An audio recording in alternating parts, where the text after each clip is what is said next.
Guys welcome to my channel. तो इस video में मैं आपको बताऊंगी कि मैंने ऑर्डर करा है चिकन ड्रमस्टिक जो कि स्किनलेस है, क्योंकि आज मैं चिकन बनवाने का सोच रही हूँ। सो ये रीशे से ऑर्डर हुआ है और पैकेजिंग बहुत ही अच्छी थी और टाइमली डिलीवरी भी हो गई है। इसमें कुछ इस तरीके की चीज़ें लिखी हैं, ज़्यादा पढ़ के नहीं बता रही हूँ मैं आपको, बस दिखा दूँगी। और प्राइसिंग मैंने पे किया सिर्फ 94 रुपीज़। और ये यहाँ पे लिखा है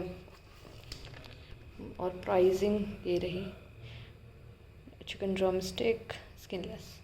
सो अब मैं इसे ओपन करके दिखाती हूँ। इसमें लिखा है व्हाट इनसाइड 0.-4 डिग्री में आपको इसको रखना है। सो देखते हैं कैसे अंदर आए। ये कुछ इस तरीके से पैकेज हो गया है। ये है चिकन मीट और इसमें सब कुछ लिखा हुआ है, डिटेल्स लिखी हुई है इसकी। स्किनलेस है, चिकन ड्रमस्टिक है ये। और इसको मैं फ्रीजर के अंदर ही रखूँगी क्योंकि अभी तो बनेगा नहीं, थोड़ी देर में बनेगा।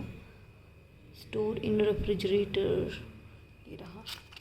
सो मुझे इसमें बताया गया था कि 7 पीसेस आएंगे, तो अभी तो पता नहीं, जब आएंगे तब मैं आपको दिखा दूँगी। For the best result naturally used before through natural product.